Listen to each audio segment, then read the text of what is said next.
Hi hello friends, ಎಲ್ರಿಗೂ ಕೂಡ ನಮಸ್ತೆ. ಎಲ್ಲರಿಗೂ ಕೂಡ 25/5/2024 ಒಂದು ಏನು ಪೊಲೀಸ್ ಕಾನ್ಸ್ಟೇಬಲ್ ಪರೀಕ್ಷೆ ನಡೀತು. ಈ ಒಂದು ಪರೀಕ್ಷೆಯ ಒಂದು ಸಂಪೂರ್ಣ ಕೀ ಉತ್ತರಗಳನ್ನು ಈ ವಿಡಿಯೋದಲ್ಲಿ ಸಂಭಾವ್ಯ ಕೀ ಉತ್ತರಗಳನ್ನು ತಿಳಿಸ್ಕೊಡ್ತಾ ಹೋಗ್ತೇನೆ. ವಿಡಿಯೋನ ಸ್ಕಿಪ್ ಮಾಡದೆ ಸಂಪೂರ್ಣವಾಗಿ ನೋಡ್ತಾ ಹೋಗಿ. ಅದಕ್ಕೂ ಮುಂಚೆ ಯಾರಾದರೂ ಫಸ್ಟ್ ಟೈಮ್ ನಮ್ಮ ಚಾನಲನ್ನು ನೋಡ್ತಾ ಇದ್ದರೆ ವಿಡಿಯೋಗೆ ಒಂದು ಲೈಕ್ ಮಾಡಿ ಮತ್ತು ಸಬ್ಸ್ಕ್ರೈಬ್ ಯಾರು ಮಾಡ್ಕೊಂಡಿಲ್ಲ ಮಾಡ್ಕೊಳ್ಳಿ. ಮುಂದೆ ಕೊನೆಯದಲ್ಲಿ ನಿಮಗೆ ಕಟ್ ಆಫ್ ಅಂಕಗಳು ಕೂಡ ಎಷ್ಟು ನಿಲ್ಬೋದು ಅಂತಲೂ ಕೂಡ ತಿಳಿಸ್ಕೊಡ್ತೇನೆ. ಎಲ್ಲರೂ ಕೂಡ ನೀವು ಈ ಒಂದು ವಿಡಿಯೋನ ಸಂಪೂರ್ಣವಾಗಿ ನೋಡ್ತಾ ಹೋಗಿ. ಓಕೆ, ಮೊದಲನೇದಾಗಿ ಪ್ರಶ್ನೆಗಳನ್ನು ನೋಡ್ಕೊಳ್ತಾ ಹೋಗ್ಬಿಡೋಣ. ಇಲ್ಲಿ ಆನ್ಸರ್ನ ಮಾತ್ರ ಇಲ್ಲಿ ಹೇಳ್ಕೊಡ್ತಾ ಹೋಗ್ತೇನೆ. ಇಲ್ಲಿ ಯಾವುದೇ ಆದಂತಹ ಒಂದು ಸಂಪೂರ್ಣವಾಗಿ ಇಲ್ಲಿ ಕ್ಲಿಯರ್ ಕಟ್ಟಾಗಿ ಹೇಳೋದಕ್ಕೆ ಆಗೋದಿಲ್ಲ. ಯಾಕೆ ಅಂತ ಅಂದರೆ ತುಂಬ ಜನ ಇಲ್ಲಿ ಎಕ್ಸಾಮ್ನ ಬರೆದಿರ್ತೀರ. ಎಕ್ಸಾಮ್ ಬರೆದಿರೋರಿಗೆ ಕೀ ಆನ್ಸರ್ಗಳು ಬೇಕಿರ್ತವೆ. ಕೀ ಆನ್ಸರ್ಗಳನ್ನು ಹೇಳ್ಕೊಡ್ತಾ ಹೋಗ್ತೇನೆ. TKDL ಎಂದರೆ ಇದೊಂದು ಡಿಜಿಟಲ್ ಗ್ರಂಥಾಲಯ ಆಗಿದೆ. ಕೆಳಗಿನವುಗಳಲ್ಲಿ ಯುನೈಟೆಡ್ ನೇಷನ್ಸ್ನ ವಿಶ್ವಸಂಸ್ಥೆಯೊಂದಿಗೆ ಕೆಲಸ ಮಾಡ್ತಾ ಇರತಕ್ಕಂಥ ಒಂದು ವಿಶೇಷ ಸಂಸ್ಥೆ ಯಾವುದು ಅಂತ ಕೇಳಿದರೆ ಅದು ವರ್ಲ್ಡ್ ಹೆಲ್ತ್ ಆರ್ಗನೈಜೇಷನ್. ಕಂಪನಿಗಳ ಕಾಯ್ದೆ ನಿಯಂತ್ರಣ ಮಾಡುವ CSR ಪರಿಕಲ್ಪನೆ ಯಾವುದಕ್ಕೆ ಸಂಬಂಧ ಹೊಂದಿದೆ ಅಂತ ಕೇಳಿದರೆ ಇದೊಂದು ಸೋಷಿಯಲ್ ರೆಸ್ಪಾನ್ಸಿಬಿಲಿಟಿ ಆಗಿದೆ. BS2, BS3, BS4 ಎಲ್ಲರೂ ಕೂಡ ಕೇಳಿರ್ತೀರ. ಇದು ಎಮಿಷನ್ ಸ್ಟ್ಯಾಂಡರ್ಡ್ಸ್ ಆಗಿರ್ತವೆ. ಯಾವ ರಾಜ್ಯವು ತನ್ನ ಗಡಿಗಳನ್ನು ಗರಿಷ್ಠ ರಾಜ್ಯದೊಂದಿಗೆ ಹಂಚಿಕೊಂಡಿದೆ ಅಂತ ಕೇಳಿದರೆ ಉತ್ತರ ಪ್ರದೇಶ. ತಪ್ಪಾಗಿರುವುದನ್ನು ಆರಿಸಿ ಅಂತ ಕೊಟ್ಟಿದ್ದಾರೆ. ಇಲ್ಲಿ ಯಾವುದೂ ಕೂಡ ತಪ್ಪಿಲ್ಲ, ಎಲ್ಲವೂ ಕೂಡ ಸರಿಯಾಗಿದೆ. ಅದಕ್ಕಾಗಿ ಇವುಗಳಲ್ಲಿ ಯಾವುದೂ ಅಲ್ಲ. ಕೆಳಗಿನ ಯಾವ ಸಂಸ್ಥೆ ಒಂದು ಧ್ಯೇಯವಾಕ್ಯ ಇಲ್ಲಿ ಸರಿಯಾಗಿ ಹೊಂದಿಕೆ ಆಗಿದೆ ಅಂತ ಕೇಳಿದರೆ ರಾಷ್ಟ್ರೀಯ ಒಂದು ಸಾಮಾಜಿಕ ಸೇವೆ, ನಾನಲ್ಲ ಆದರೆ ನೀವು. ಇದನ್ನು ಇಂಗ್ಲೀಷ್ನಲ್ಲಿ national social service, not me but you, ಇದು ಸರಿಯಾಗಿದೆ. ನೆಕ್ಸ್ಟು ಮುಂದಿನ ಪ್ರಶ್ನೆ. ವೃತ್ತಾಕಾರದ ಒಂದು ರಂಧ್ರವಿರುವ ಲೋಹದ ಹಾಳೆಯನ್ನು ಬಿಸಿ ಮಾಡಲಾಗುತ್ತೆ, ಆಗ ಆ ರಂಧ್ರವು ಏನಾಗುತ್ತೆ ಅಂತ ಕೇಳಿದರೆ ದೊಡ್ಡದಾಗ್ತದೆ. ಹಿತ್ತಾಳೆ ಯಾವುದರ ಒಂದು ಮಿಶ್ರಲೋಹ ಅಂತ ಕೇಳಿದರೆ ಕಾಪರ್ ಮತ್ತು ಜಿಂಕ್. ವೈರಸ್ ಎನ್ನುವುದು ನ್ಯೂಕ್ಲಿಕ್ ಆಮ್ಲ ಮತ್ತು ಪ್ರೋಟೀನಿಂದ ಆಗಿರ್ತದೆ. ಕೆಳಗಿನವುಗಳಲ್ಲಿ ವಿದ್ಯುತ್ ಕಾಂತೀಯ ತರಂಗ ಇಲ್ಲಿ ಅತಿಗೆಂಪು ಕಿರಣಗಳು ಆಗಿರ್ತವೆ. ಟಾರ್ ಅಥವಾ TOR ಇದು ಏನಪ್ಪ ಅಂತ ಅಂದರೆ ಡಾರ್ಕ್ ನೆಟ್ಟನ್ನು ಪ್ರವೇಶ ಮಾಡತಕ್ಕಂಥ ಒಂದು ವೆಬ್ ಬ್ರೌಸರ್ ಆಗಿದೆ. MS ವಿಂಡೋಸ್ನಲ್ಲಿ ಫೈಲ್ ಫೋಲ್ಡರನ್ನು ಮರು ಹೆಸರನ್ನು ಮಾಡಲು ಬಳಸ್ತಕ್ಕಂಥ ಫಂಕ್ಷನ್ ಕೀ ಯಾವುದು ಅಂತ ಕೇಳಿದರೆ F2 ಆಗಿದೆ.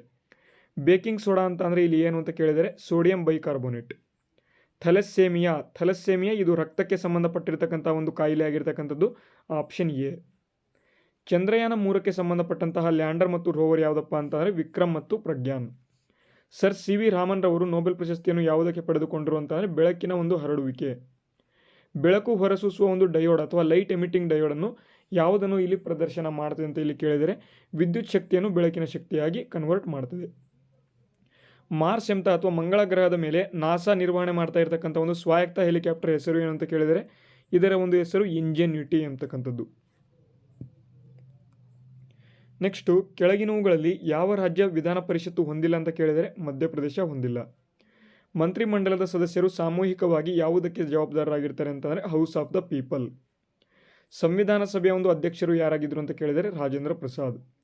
ಭೂಮಿಗೆ ಹೋಲಿಸಿದರೆ ಚಂದ್ರನ ಮೇಲಿನ ಭೌತಿಕ ಒಂದು ದ್ರವ್ಯರಾಶಿ ಎಷ್ಟು ಅಂತ ಹೇಳಿದರೆ ಇಲ್ಲಿ ಎಷ್ಟಿರುತ್ತೋ ಅಷ್ಟೇ ಇರುತ್ತೆ. ಸುಪ್ರೀಂ ಕೋರ್ಟನ್ನು ನಿಯಂತ್ರಣ ಮಾಡ್ತಕ್ಕಂಥ ಒಂದು ಅಧ್ಯಕ್ಷರ ಅಧಿಕಾರವು ಯಾವ ವಿಧಿಯ ಒಂದು ಅಡಿಯಲ್ಲಿದೆ ಅಂತ ಕೇಳಿದರೆ 143.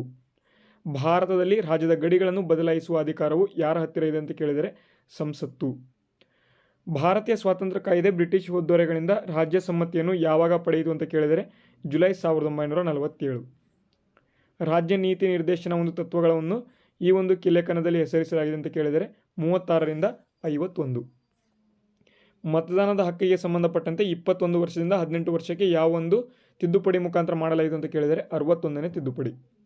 ಸಂವಿಧಾನ ಸಭೆಯಲ್ಲಿ ವಸ್ತುನಿಷ್ಠ ನಿರ್ಣಯವನ್ನು ಮರುಮಂಡಿಸಿದವರು ಯಾರು ಅಂತ ಕೇಳಿದರೆ ಜವಾಹರಲಾಲ್ ನೆಹರು. 371A ಇದು ಯಾವ ಒಂದು ರಾಜ್ಯಕ್ಕೆ ಸಂಬಂಧ ಹೊಂದಿದೆ ಅಂತ ಕೇಳಿದರೆ ನಾಗಾಲ್ಯಾಂಡ್. ಕರ್ನಾಟಕಕ್ಕೆ 371J ಸಂಬಂಧ ಹೊಂದಿರ್ತದೆ. ಗೌಪ್ಯತೆ ಹಕ್ಕು ಇಲ್ಲಿ ಯಾವುದು ಅಂತ ಕೇಳಿದರೆ ಆರ್ಟಿಕಲ್ 21. ಸರ್ವೋಚ್ಚ ನ್ಯಾಯಾಲಯ ಮೂಲ ಅಧಿಕಾರವು ಯಾವ ವ್ಯಾಪ್ತಿಯಲ್ಲಿ ಕಂಡುಬಂದಿದೆ ಅಂತ ಕೇಳಿದರೆ 131ನೇ ವಿಧಿ. ಭಾರತೀಯ ಸ್ವಾತಂತ್ರ್ಯ ಹೋರಾಟದ ಒಂದು ಸಮಯದಲ್ಲಿ ಕೆಳಗಿನವರಲ್ಲಿ ಯಾರು ಇಲ್ಲಿ ಫ್ರೀ ಇಂಡಿಯನ್ ಲೀಜನ್ ಎಂಬ ಒಂದು ಸೈನ್ಯವನ್ನು ಬೆಳೆಸಿದರು ಅಂತ ಕೇಳಿದರೆ ಸುಭಾಷ್ ಚಂದ್ರ ಬೋಸ್. ಸಂವಿಧಾನದ ಯಾವ ಪರಿಚ್ಛೇದವನ್ನು ಗ್ರಾಮ ಸಭೆಗೆ ಒದಗಿಸಲಾಗಿದೆ ಅಂತ ಕೇಳಿದರೆ 243A. ಸರ್ದಾರ್ ಪಟೇಲ್ ಅವರ ಒಂದು ಅಧ್ಯಕ್ಷತೆಯಲ್ಲಿ 1931ರಲ್ಲಿ ಭಾರತೀಯ ಒಂದು ರಾಷ್ಟ್ರೀಯ ಕಾಂಗ್ರೆಸ್ನ ಕರಾಚಿ ಅಧಿವೇಶನಕ್ಕೆ ಮೂಲಭೂತ ಹಕ್ಕುಗಳು ಮತ್ತು ಆರ್ಥಿಕ ಕಾರ್ಯಕ್ರಮದ 2 ಕುರಿತ ನಿರ್ಣಯವನ್ನು ಯಾರು ರಚನೆ ಮಾಡಿದರು ಅಂತ ಕೇಳಿದರೆ ಪಂಡಿತ್ ಜವಾಹರಲಾಲ್ ನೆಹರು. ಕೆಳಗಿನ ಒಂದು ಚಳುವಳಿಗಳಲ್ಲಿ ಯಾವುದರ ಒಂದು ಕಾರಣ ಭಾರತೀಯ ರಾಷ್ಟ್ರೀಯ ಕಾಂಗ್ರೆಸ್ನಲ್ಲಿ ವಿಭಜನೆಯಾಗಿ ಮಧ್ಯಗಾಮಿ ಅಥವಾ ಉಗ್ರಗಾಮಿಗಳ ಒಂದು ಹೊರಮುಖಕ್ಕೆ ಇಲ್ಲಿ ಕಾರಣ ಆಯಿತು ಅಂತ ಕೇಳಿದರೆ ಸ್ವದೇಶ ಮೂವ್ಮೆಂಟ್. ರೌಲತ್ ಕಾಯ್ದೆ ಜಾರಿಯಾದಾಗ ಇಲ್ಲಿ ಯಾರು ವೈಸರಾಯ್ ಆಗಿದ್ರು ಅಂತ ಕೇಳಿದರೆ ಲಾರ್ಡ್ ಚೆಲ್ಮ್ಸ್ಫರ್ಡ್. ಕೆಳಗಿನವುಗಳಲ್ಲಿ ಯಾರು ಕೆಂಪುಕೋಟೆಯ ಒಂದು ವಿಚಾರಣೆಯ ಒಂದು ಸಂದರ್ಭದಲ್ಲಿ ಭಾರತೀಯ ರಾಷ್ಟ್ರೀಯ ಸೇನೆಯ ಒಂದು ಕೈದಿಗಳನ್ನು ರಕ್ಷಣೆ ಮಾಡಿದರು ಅಂತ ಕೇಳಿದರೆ ಕೈಲಾಶನಾಥ್ ಕಟಜು. ಕೆಳಗಿನ ಯಾವ ಸಂಸ್ಥೆಗಳನ್ನು ಡಾಕ್ಟರ್ ಭೀಮರಾವ್ ಅಂಬೇಡ್ಕರ್ ಅವರು ಸ್ಥಾಪನೆ ಮಾಡಿದರು ಅಂತ ಕೇಳಿದರೆ ಎಲ್ಲವನ್ನು ಕೂಡ ಅವರು ಸ್ಥಾಪನೆ ಮಾಡಿರ್ತಾರೆ. Option D. ಭಾರತೀಯ ಸ್ವಾತಂತ್ರ್ಯ ಹೋರಾಟದ ಉಲ್ಲೇಖದಲ್ಲಿ ಉಷಾ ಮೆಹ್ತಾ ಯಾವುದಕ್ಕೆ ಪ್ರಸಿದ್ಧರಾಗಿರ್ತಾರೆ ಅಂತ ಕೇಳಿದರೆ ಇಲ್ಲಿ ಕ್ವಿಟ್ ಇಂಡಿಯಾ ಚಳುವಳಿಯ ಒಂದು ಹಿನ್ನೆಲೆಯಲ್ಲಿ ಕಾಂಗ್ರೆಸ್ನ ಒಂದು ರಹಸ್ಯ ರೇಡಿಯೋವನ್ನು ನಡೆಸ್ತಾ ಇರತಕ್ಕಂಥದ್ದು. ಕೆಳಗಿನವುಗಳಲ್ಲಿ ಕರ್ನಾಟಕದ ಒಂದು ಖಾದಿ ಭಗೀರಥ ಅಂತ ಇಲ್ಲಿ ಗಂಗಾಧರರಾವ್ ದೇಶಪಾಂಡೆ ಅವರನ್ನ ಕರೀತಾರೆ. ಪ್ರಸಿದ್ಧ ಸ್ವಾತಂತ್ರ್ಯ ಹೋರಾಟಗಾರ್ತಿ ಬಳ್ಳಾರಿ ಸಿದ್ದಮ್ಮ ಇಲ್ಲಿ ಶಿಗ್ಗಾಂವ್ ತಾಲೂಕಿಗೆ ಇವರು ಸೇರಿರ್ತಾರೆ. ಅಕ್ಟೋಬರ್ 1824ರಲ್ಲಿ ಕಿತ್ತೂರು ರಾಣಿ ಚೆನ್ನಮ್ಮಳ ಒಂದು ಏನು ಪಡೆಗಳು ಇರ್ತವೆ ಅವರು ಬ್ರಿಟಿಷ್ ಕಲೆಕ್ಟರನ್ನು ಕೊಂದರು ಅಂತ ಕೇಳಿದರೆ ಸೇಂಟ್ ಜಾನ್ ಠ್ಯಾಕರೆ ಅವರನ್ನ ಕೊಂದಿರ್ತಾರೆ. ಕೆಳಗಿನ ಒಂದು ವೈಸರಾಯ್ಗಳಲ್ಲಿ 1878ರ ಒಂದು ದೇಶೀಯ ಪತ್ರಿಕಾ ಕಾಯ್ದೆಯನ್ನು ರದ್ದುಗೊಳಿಸಿದವರು ಇಲ್ಲಿ ಯಾರು ಅಂತ ಕೇಳಿದರೆ ರಿಪ್ಪನ್ ಎಂಬತಕ್ಕಂಥವನು. ಆಲ್ ಇಂಡಿಯಾ ಫಾರ್ವರ್ಡ್ ಬ್ಲಾಕನ್ನು ಇಲ್ಲಿ ಸ್ಥಾಪನೆ ಮಾಡಿದವರು ಯಾರು ಅಂತ ಕೇಳಿದರೆ ಸುಭಾಷ್ ಚಂದ್ರ ಬೋಸ್. ಇಲ್ಲಿ ಮೆಂಟಲ್ ಎಬಿಲಿಟಿಗೆ ಸಂಬಂಧಪಟ್ಟಂಥ ಪ್ರಶ್ನೆಗಳು ಇರ್ತವೆ. ಇದಕ್ಕೆ ಡೈರೆಕ್ಟ್ ಆನ್ಸರ್ಗಳನ್ನು ತಿಳಿಸ್ಕೊಡ್ತಾ ಹೋಗ್ತೇನೆ. ಇದಕ್ಕೆ 15 ಇಲ್ಲಿ ಸರಿಯಾದ ಉತ್ತರ.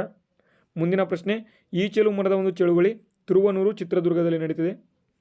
ಇಲ್ಲಿ ನೆಕ್ಸ್ಟು ಇನ್ನೊಂದು ಮೆಂಟಲ್ ಎಬಿಲಿಟಿ ಶನಿವಾರ ಇದಕ್ಕೆ ಸರಿಯಾದ ಉತ್ತರ. ನೆಕ್ಸ್ಟು 700 ಸೇಬುಗಳು ಯಾವ ಪದವು ಇತರ ಪದದೊಂದಿಗೆ ಸೇರೋದಿಲ್ಲ ಅಂತ ಕೇಳಿದರೆ ಔನ್ಸ್ ಎಂಬತಕ್ಕಂಥದ್ದು. ನೆಕ್ಸ್ಟು 3 ಇದಕ್ಕೆ ಸರಿಯಾದ ಉತ್ತರ. 52ನೇ ಪ್ರಶ್ನೆಗೆ 4000 ಇಲ್ಲಿ ಸರಿಯಾದ ಉತ್ತರ. 53ನೇದಕ್ಕೆ ಡಿ 756. 54ನೇ ಪ್ರಶ್ನೆಗೆ 16 ಇಲ್ಲಿ ಸರಿಯಾದ ಉತ್ತರ. 55ನೇಗೆ 1800.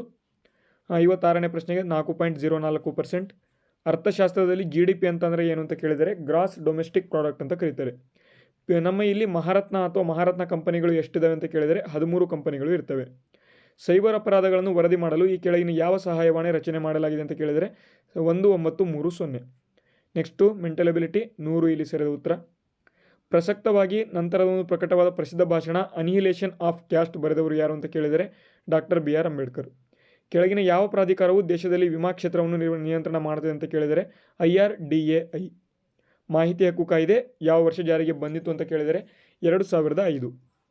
DSLR ಅಂದರೆ ಏನು ಅಂತ ಕೇಳಿದರೆ ಡಿಜಿಟಲ್ ಸಿಂಗಲ್ ಲೆನ್ಸ್ ರಿಫ್ಲೆಕ್ಸ್ ಎಂಬತಕ್ಕಂಥದ್ದು. ಈ ಪರೀಕ್ಷೆಗೆ ಕನಿಷ್ಠ ಅರ್ಹತೆಗಳಲ್ಲಿ ಒಂದಾಗಿ ಸೂಚಿಸಲಾದ ಒಂದು ರಿನ್ನೆ ಪರೀಕ್ಷೆಯು ಇದಕ್ಕೆ ಸಂಬಂಧ ಹೊಂದಿದೆ ಅಂತ ಕೇಳಿದರೆ ಶ್ರವಣ. ಈ ಕೆಳಗಿನ ದೇಶಗಳಲ್ಲಿ ಯಾವುದು ಇನ್ನೂ ಕೂಡ ಮಹಿಳೆಯರನ್ನು ಸರ್ಕಾರದ ಮುಖ್ಯಸ್ಥೆಯಾಗಿ ಆಯ್ಕೆ ಮಾಡಿಲ್ಲ ಅಂತ ಕೇಳಿದರೆ ಯುನೈಟೆಡ್ ಸ್ಟೇಟ್ಸ್. ಇತ್ತೀಚೆಗೆ ಮುಕ್ತಾಯಗೊಂಡ ಆಸ್ಟ್ರೇಲಿಯನ್ ಓಪನ್ 2024ರಲ್ಲಿ ರೋಹನ್ ಬೋಪಣ್ಣ ಅವರ ಒಂದು ಡಬಲ್ಸ್ ಜೊತೆ ಆಟಗಾರ ಯಾರು ಅಂತ ಕೇಳಿದರೆ ಮ್ಯಾಥ್ಯೂ ಎಬ್ಡೆನ್ ಎಂಬತಕ್ಕಂಥವರು. ಕೆಳಗಿನವುಗಳಲ್ಲಿ ಯಾವುದು ಮೂಲಭೂತ ಹಕ್ಕು, ಇವುಗಳಲ್ಲಿ ಎಲ್ಲವೂ ಕೂಡ ಅಂತ ಕೊಟ್ಟಿದ್ದಾರೆ. ಇಲ್ಲಿ ಅಫಿಷಿಯಲ್ ಆಗಿ ಮೂಲಭೂತ ಹಕ್ಕು ರೈಟ್ ಟು ಫ್ರೀಡಮ್ ಅಥವಾ ರೈಟ್ ಟು ಸ್ವಾತಂತ್ರ್ಯದ ಹಕ್ಕು ಅಷ್ಟೇ ಆಗಿರ್ತದೆ. ಆದರೆ ಇಲ್ಲಿ ಮೂಲಭೂತ ಹಕ್ಕುಗಳಲ್ಲಿ ಇವು ಕೂಡ ಬರ್ತವೆ. ಎಜುಕೇಷನ್ ಕೂಡ ಬರ್ತದೆ, ಬದುಕುವ ಹಕ್ಕು ಕೂಡ ಬರ್ತದೆ. ಆದರೆ ಇಲ್ಲಿ 6 ಹಕ್ಕುಗಳಲ್ಲಿ ಬರೋದಿಲ್ಲ. ಇಲ್ಲಿ ಯಾವ ಒಂದು ಆಪ್ಷನನ್ನು ಇಲ್ಲಿ PC ಎಕ್ಸಾಮಲ್ಲಿ ಏನು ಅಫಿಷಿಯಲ್ ಆಗಿ ಕೀ ಆನ್ಸರ್ ಬರ್ತದೆ ಅಲ್ಲಿ ನೋಡಬೇಕಾಗಿರ್ತದೆ. ಇಲ್ಲಿ ನಾವು ಇವುಗಳಲ್ಲಿ ಎಲ್ಲವೂ ಅಂತ ಕೊಟ್ಟಿರ್ತೇವೆ. ವರ್ತಮಾನ ಅಥವಾ ಭಾರತದಲ್ಲಿ ಇರ್ತಕ್ಕಂಥ ಕೇಂದ್ರಾಡಳಿತ ಪ್ರದೇಶಗಳು ಇಲ್ಲಿ 8 ಆಗಿರ್ತವೆ. ಭಾರತದ ಒಂದು ಸಂವಿಧಾನದ ಪೀಠಿಕೆಯಲ್ಲಿ ಭಾರತೀಯ ಸಂವಿಧಾನವು ಎಲ್ಲ ಒಂದು ನಾಗರಿಕರಿಗೆ ಯಾವ ಸ್ವಾತಂತ್ರ್ಯವನ್ನು ಪಡೆಯಲು ಇಲ್ಲಿ ಶ್ರಮಿಸುತ್ತದೆ ಅಂತ ಇಲ್ಲಿ ಕೇಳಿದರೆ ಇವುಗಳಲ್ಲಿ ಎಲ್ಲವೂ.